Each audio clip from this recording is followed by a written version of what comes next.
আমি দেখিও না দেখি তোমায় তোমারে তুমি না হরি হরি হরি ঠাকুরকে তোমায় চিনিতে পারি, তুমি না চেনালে পরে ঠাকুরকে তোমায় চিনিতে পারি, তুমি না চেনালে পরে।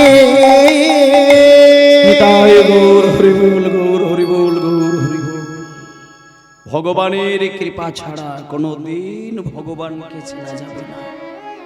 মায়েরা, আপনারা প্রত্যেক দিন ভগবানকে ডাকেন, কিন্তু যদি কোনোদিন সত্যিকারের ডাকটা দিয়ে ফেলেন, যে ডাকে ভগবানের চোখে জল এসে যায়, হাজারবার কাঁদতে গিয়ে একটা দিন হয়তো সত্যিকারেরই কান্না কেঁদে ফেললেন, যে কান্নায় ভগবানও কেঁদে ফেলেন, সেই দিন যদি কোনোদিন হয়, তাহলে জানবেন আপনার ওই চোখের জলের মূল্য দেবার জন্য ভগবান হাত বাড়িয়ে সেবা পাবেন।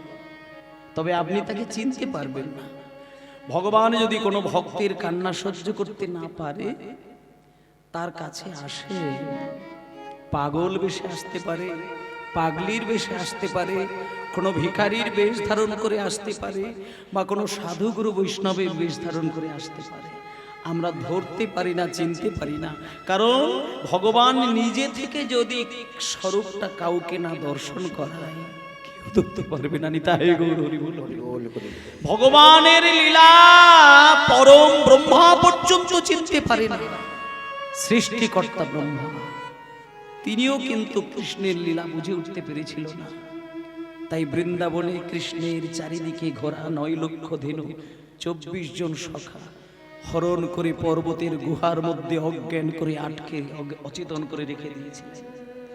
যতবার বৃন্দাবনে যায় ততবার নূতন করে কৃষ্ণ 9 লক্ষ গুরু 24 জন সখার রূপ ধরে, চিনতে পারে না, বারবার হরণ করে নেয়। কেন চিনতে পারে না? ভগবান নিজে যদি না ধরা দেয়, কোনোদিন বুঝতে পারে না। অবশেষে ব্রহ্মাকে পর্যন্ত তার অভিশাপ পেতে হয়েছিল কৃষ্ণের কাছ থেকে। তা আজকে স্বয়ং মহাপ্রভু সেই চৈতন্যদেব আজকে নরোত্তমের কাছে ব্রাহ্মণের বেশে এত কথা বলল, একটা বড় নরোত্তমকে ধরা দিল না। আমি সেই চৈতন্য মহাপ্রভু। হরি বল হরি বল। যখন মহাপ্রভুর কথা শুনতে পেল, নরোত্তম পাগল হয়ে কাঁদছে। কাঁদতে কাঁদতে ইতিমধ্যে পৌঁছে গেল বৃন্দাবন। বৃন্দাবনে গিয়ে একজন বৈষ্ণবের চরণে নরোত্তম গিয়ে আছাড় খেয়ে পড়লেন। জীব গোস্বামী পাদ কি জয়, জীব গোস্বামী পাদ কি জয়, জীব গোস্বামী পাদ কি জয়।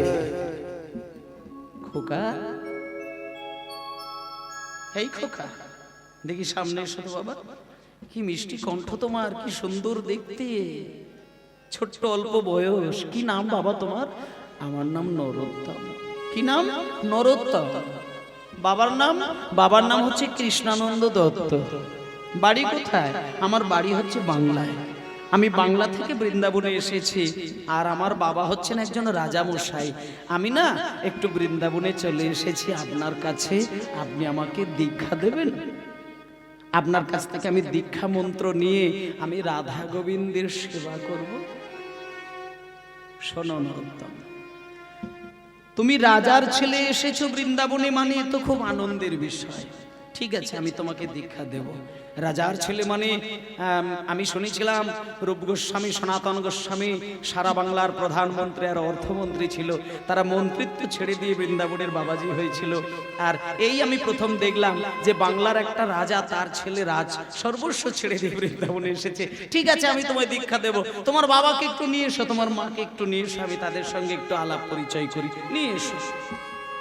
বাবা ঠাকুর, আমার মা বাবাকে তো আমি নিয়ে আসিনি। আমি তো মা বাবা ঘুমাচ্ছিল, আর আমি তো মা বাবাকে প্রণাম করে ওই মা বাবার ওই ঘুমন্ত অবস্থা থেকে আমি না জানিয়ে চলে এসেছি। আমি তো মা বাবাকে নিয়ে আসিনি। বাবা ঠাকুর, তুমি মা বাবাকে নিয়ে আসোনি? তার মানে তুমি একা এসেছো? একি এইটুকু বাচ্চা ছেলে বাংলা থেকে বৃন্দাবনে এ তো কয়েক মাস কেটে যাবে, বছর কেটে যাবে। তুমি কেমন করে আসলে বলো দেখি, সামনে এসো, সামনে এসো। তুমি যে বৃন্দাবনে আসলে তোমার পথের মধ্যে কোনো দুর্ঘটনা ঘটেনি? হ্যাঁ বাবা ঠাকুর, পথে দুর্ঘটনা ঘটেছে। আমি বিহারের জঙ্গলে এসে অজ্ঞান হয়ে গেছিলাম। এক ব্রাহ্মণ আমার মাথায় জল দিয়ে জ্ঞান ফিরিয়ে দিয়ে দুধ খাইয়ে দিয়েছিল।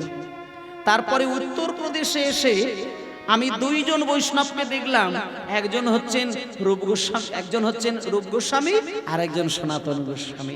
ওনারা বললেন যে ব্রাহ্মণ আমাকে দুগ্ধ খাইয়েছিলেন, বললেন উনি নাকি চৈতন্য মহাপ্রভু ছিলেন।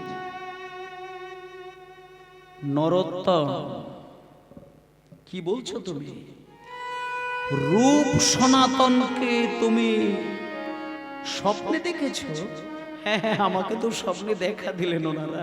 ঠকঠকে চেহারা, এক খণ্ড সাদা কাপড় হাঁটুর উপরে জড়িয়ে, হাতে জপের মালা, কপালে তুলসী মালা, ওই গলায় তুলসী মালা, কপালে তিলক, আর ওই হরিনাম করছে। চোখ থেকে তাদের বিন্দু বিন্দু কৃষ্ণ প্রেমের ধারা গড়িয়ে যাচ্ছে। নরোত্তম, ভেবে কথা বলছো? যে রূপ সনাতনকে তুমি দেখলে, তুমি জানো ওনারা আমার সম্পর্কে কে হয়? জানো তুমি? শোনো, রূপ গোস্বামী হচ্ছে বড় ভাই, সনাতন গোস্বামী হচ্ছে মেজো ভাই। আর ওনাদের দুই ভাইয়ের আদরের একটা কোলের ভাই ছিল, তার নাম অনুপম গোস্বামী, সে হচ্ছে ছোট ভাই। সেই অনুপম গোস্বামী হচ্ছে আমার সম্পর্কে বাবা। সুতরাং তুমি বুঝতে পারছো, ওই রূপ সনাতন সম্পর্কে আমার জ্যাঠামশাই। শুধু জ্যাঠামশাই নয়, আমার বড় জ্যাঠা আর আমার মেজো জ্যাঠা, এই দুই জ্যাঠার কোলে বসে এক জ্যাঠার কাছ থেকে আমি দীক্ষা নিয়েছিলাম, আর এক জ্যাঠার কোলে বসে আমি রাধা গোবিন্দের সেবার শিক্ষা নিয়েছি। শোনো নরোত্তম, যেদিন থেকে আমার দুই জ্যাঠাদেরকে আমি হারিয়েছি, প্রত্যেক দিন রাত্রিতে শুতে যাবার সময়, আমি ঘুমাতে যাবার সময়, আমি কেঁদে কেঁদে শুধু একটাই কথা জানাই, ভগবানকে শুধু একটা কথা জানাতাম, যে আমার দুই জ্যাঠাদেরকে আমি যেন স্বপ্নের হৃদয় মাঝে দেখতে পাই। আমার এত বয়স হয়ে গেল, আমি কোনোদিন স্বপ্নে আমার জ্যাঠাদেরকে দেখতে পাই না। কতবার চেষ্টা করেছি দুই জ্যাঠাদেরকে দেখবো, আমি দেখতে পাই না। তুমি কত বড় ভাগ্যবান, এই ছোট অল্প বয়সে আমার দুই জ্যাঠা তোমার হৃদয়ে দেখা দিয়েছে। কি বলছো তুমি? আমি তোমাকে দীক্ষা দেব না, আমি তোমায় দীক্ষা দেব না। যে হৃদয়ে আমার দুই জ্যাঠার চরণ বসানো থাকে, সেই হৃদয়ে তো আমি দীক্ষা দিতে পারি না। দীক্ষা যদি তোমাকে নিতে হয়, তাহলে আমার ওই দুই জ্যাঠামশাইয়ের সমকক্ষ বৈষ্ণব বৃন্দাবনে একজন আছেন, তুমি তার কাছে যাও, তার কাছে গিয়ে তার চরণ দুটো জড়িয়ে ধরো। তোমার এই রূপ, তোমার এই ভাব, ভালোবাসা দেখে, প্রেম দেখে যদি উনি তোমাকে দীক্ষা দেয়, তাহলে জানবে তোমার এই মানব জীবন ধন্য হয়ে গেল। চলে যাও, তার নাম লোকনাথ গোস্বামী। জয় জয় শ্রী গুরু প্রেম কল্প তরু। জয় জয় শ্রী গুরু প্রেম কল্প তরু। বড় অদ্ভুত জাগ্রত প্রকাশ, বড় অদ্ভুত জাগ্রত প্রকাশ, বড় অদ্ভুত জাগ্রত প্রকাশ, বড় অদ্ভুত জাগ্রত প্রকাশ, প্রকাশ, বড় অদ্ভুত জাগ্রত প্রকাশ। ইতিমধ্যেই নরোত্তম লোকনাথ প্রভুর কাছেই গিয়ে হাজির হলেন। যে লোকনাথ প্রভুর বয়সী আর বৃন্দাবনে কেউ নেই, সবাই জগৎ ছেড়ে চলে গেছেন, শুধু উনি মাত্র বেঁচে আছেন এখনো। অনেক বয়স, ঠকঠকে চেহারা, বয়স হয়ে গেছে, চোখে ভালো করে দেখতে পায় না, কানে ভালো করে শুনতে পায় না। ওনার কাছে গিয়ে নরোত্তম হাজির হলেন। লোকনাথ গোস্বামী পাদ কি, লোকনাথ গোস্বামী পাদ কি, লোকনাথ গোস্বামী পাদ কি। কে? কে কে আমার জয়ধ্বনি দেয়? কে আমার জয়ধ্বনি দিচ্ছিস রে? এই কে ভেতরে আয়। বাবা ঠাকুর, কে তুই? আমার নাম নরোত্তম। নরোত্তম? বাবার নাম কি? আমার বাবার নাম হচ্ছে ওই কৃষ্ণানন্দ দত্ত। কৃষ্ণানন্দ দত্ত। বাড়ি কোথায়? আমি বাংলা থেকে এসেছি গোস্বামী বাবা। আচ্ছা, তা বাংলা থেকে এসেছিস, তোর বাবা কি করে? আমার বাবা একজন রাজা মশাই। আচ্ছা, তার মানে তুমি রাজার ছেলে। বলো এখানে কি জন্য এসেছো বলো। বাবা ঠাকুর, আপনার কাছে আমি এসেছি, আর আপনি আমাকে দীক্ষা দেবেন। আমি একটু রাধা গোবিন্দের সেবা করব। দীক্ষা? আচ্ছা, এই জন্য বলি আমার কেন জয়ধ্বনি দিচ্ছে। শোনো শোনো শোনো শোনো, কাছে এসো, কাছে এসো। শোনো, রাজার ছেলে, বৃন্দাবনে এসেছো, প্রসাদ পাও, ঘোরো, ফেরো, বেদি হও, যাও বেদি হও। আমি তোমায় দীক্ষা দেব না। এটা তোমার উপরে রাগ দুঃখ অভিমান করে বলছি না, এটা আমার প্রতিজ্ঞা। জীবনে আমার কাছে হাজার হাজার বৈষ্ণব এসেছে, কত মাথা ঠুকেছে, আমি দীক্ষা দিই না। যাও, বেরিয়ে যাও, এটা আমার প্রতিজ্ঞা। চলে যাও, বেরিয়ে যাও, দীক্ষা আমি দেব না। নরোত্তম মনে মনে ভাবলেন, আপনি শুধু আমার এই জন্মের গুরু নন, আপনি আমার গত জন্মের গুরু ছিলেন বটে। দীক্ষা আপনি নাইবা দিলেন, আপনার মুখ পানে চেয়ে আমি মরে যাব, তবু কারোর কাছে দীক্ষা নেব না। আমার চক্ষু দানে দিলা যে, জন্মে জন্মে গুরু সে। আমারে হরি হরি বল। জন্মে জন্মে গুরু সে, চক্ষু দানে দিলা যে, জন্মে জন্মে গুরু সে। আমার চক্ষু দানে দিলা যে, জন্মে জন্মে গুরু সে। জন্মে জন্মে গুরু সে। লোকনাথ লোকের জীবন, লোকনাথ লোকের জীবন, লোকনাথ লোকের জীবন, লোকনাথ লোকের জীবন, লোকনাথ লোকের জীবন, লোকনাথ লোকের জীবন, লোকনাথ লোকের জীবন। নরোত্তম ঠিক করে নিয়েছে, দীক্ষা যদি ইনি আমাকে নাও দেয়, আমি এই জায়গায় মাথা ঠুকে ঠুকে মরে যাই, কারোর কাছে যাব না।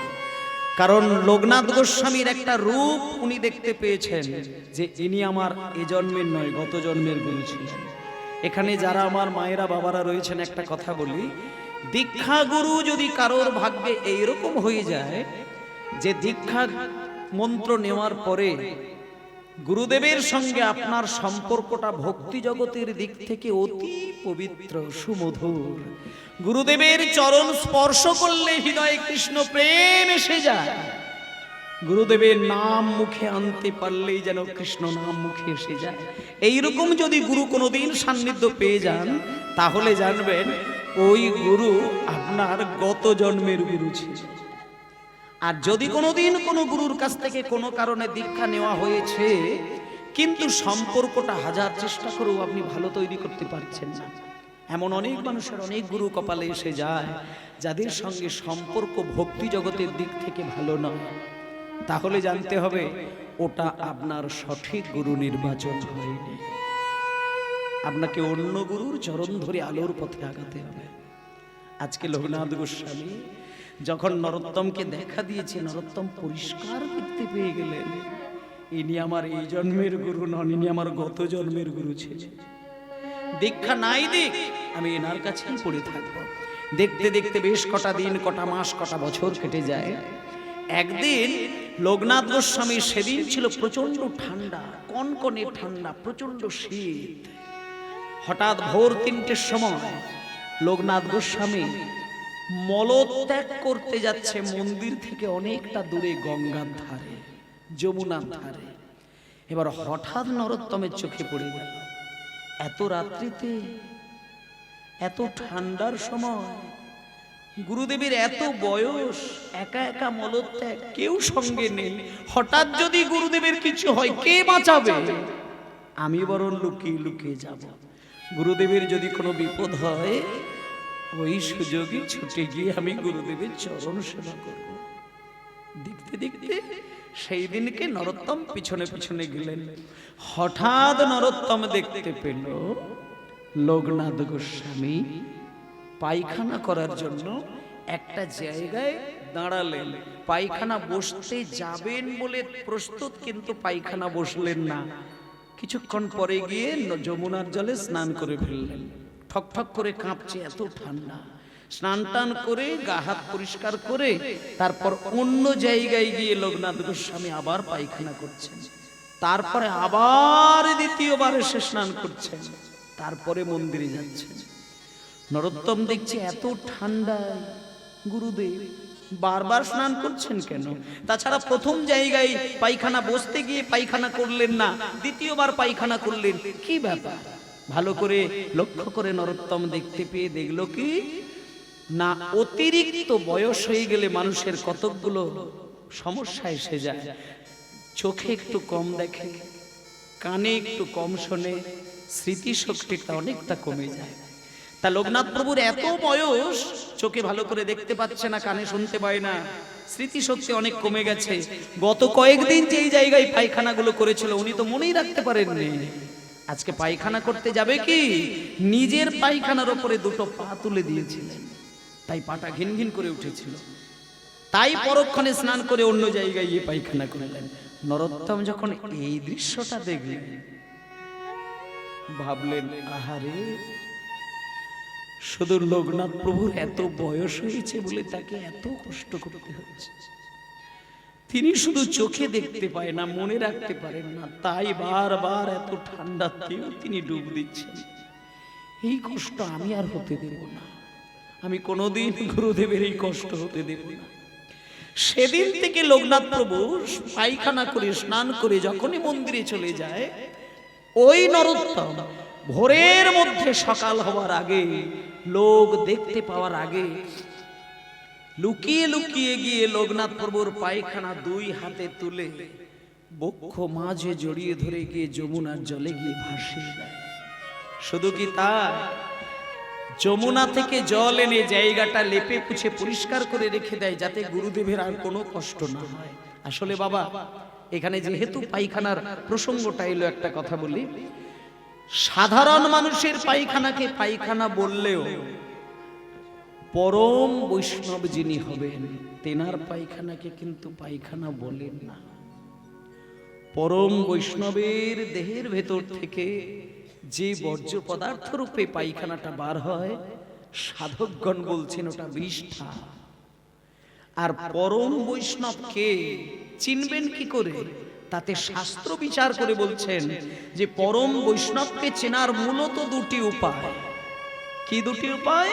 এক নম্বর হচ্ছে, যে মানুষটা জন্ম থেকে মৃত্যু পর্যন্ত, জন্মক্ষণ থেকে মৃত্যুক্ষণ পর্যন্ত রাধা মাধবের প্রসাদ ছাড়া কোনো কিছুই জিহ্বায় স্পর্শ করে না, আর যে মানুষটি জন্ম থেকে মৃত্যু পর্যন্ত রাধা মাধবের নাম প্রেম ধ্যানের মধ্যে সদাই ডুবিয়ে রাখেন, এই মানুষের ভেতর থেকে যে পায়খানা বার হয়, শাস্ত্র বলছে বিষ্ঠা, ওটা পায়খানা নয়। আর লোকনাথ প্রভু শ্রেষ্ঠ বৈষ্ণব, সর্বত্যাগী বৈষ্ণব। তিনি নাম প্রেম ধ্যান জপ তপ এর বাইরে তিনি কিচ্ছুই করেন না। আজকে সেই পরম বৈষ্ণবের পায়খানা প্রত্যেকদিন পরিষ্কার করে দেয়। কিন্তু মা কদিন করবে, কদিন? লোকনাথ প্রভু দেখতে দেখতে যখন একটা বছর কেটে গেল, লোকনাথ প্রভুর মাথায় একটা চৈতন্য হলো, আচ্ছা আমি তো আগে আগে আমার পায়খানার ওপরে পা তুলে দিতাম, এই কয়েকটা মাস আমার পায়খানাটা চোখে দেখতে পাচ্ছি না কেন? তবে কি কেউ লুকিয়ে লুকিয়ে আমার সেবা করে চলেছে? আমি খেয়াল করে দেখব, নাকি বৃন্দাবনের শিগাল কুকুর পায়খানা খেয়ে নিচ্ছে? লোকনাথ প্রভু ভাবলেন, বৃন্দাবনের শিগাল কুকুর যদি পায়খানা ভক্ষণ করবে, তারা তো জল দিয়ে লেপে পুছিয়ে রাখতে পারবে না, নিশ্চয়ই আমার অজান্তে লুকিয়ে লুকিয়ে কেউ আমার সেবা করে চলেছে। ওরে, কে আমার এই চরম সেবা করছেন, আমি যে তার কাছে ঋণী হয়ে যাচ্ছি। চিৎকার করে সকালবেলা কাঁদে, লোকনাথ প্রভু চিৎকার করে কাঁদে, কে সেবা করছিস, কে সেবা করছিস? নরোত্তম চুপ করে থাকেন, কিচ্ছু বলে না। একদিন লোকনাথ প্রভু ভাবলেন, আমি আজকে পায়খানা করে স্নান করে মন্দিরে যাব না, গাছের আড়াল থেকে দেখব কে আমার পায়খানা পরিষ্কার করে। মায়েদেরকে একটা কথা বলি, গুরুদেব যদি কাউকে দীক্ষা দেয়, শিষ্যের হৃদয়ে যদি ভক্তি নাও থাকে, গুরু যদি মন্ত্র দান করেন, গুরুর হৃদয়ের ভক্তিটা মন্ত্রের মাধ্যম দিয়ে শিষ্যের হৃদয়ে চলে যায়। আর শিষ্য যদি কোনোদিন গুরুকে সেবা করে, সেই সেবা যদি গুরুদেব গ্রহণ করে নেয়, পরের জন্মে তার কাছে ঋণী হয়ে যায়। এই জন্য তিনি কাউকে দীক্ষা দেননি। কিন্তু আজকে লুকিয়ে লুকিয়ে যখন দেখতে গেলেন কে পায়খানা পরিষ্কার করে, কে পায়খানা পরিষ্কার করে, হঠাৎ দেখতে পেল দূর থেকে সেই ছোট্ট ছেলেটা নরোত্তম এসে পায়খানার কাছে বসে হাতটা বাড়াতে যাবে। আর কি লোকনাথ প্রভু নিজেকে ধরে রাখতে পারে? আর কি নিজেকে স্থির রাখতে পারে? সঙ্গে সঙ্গে লোকনাথ প্রভু ছুটে গিয়ে, ওরে নরোত্তম রে, নরোত্তম রে,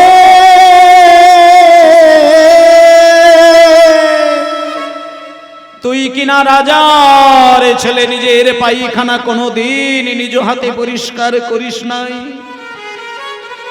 আজকে তুই আমার পায়খানা পরিষ্কার করে তোর কিছু হোক বা না হোক, আমার যে বড় জীবনের ক্ষতি করে দিলি, তুই যে আমায় জন্মে জন্মে ঋণী করে দিলি।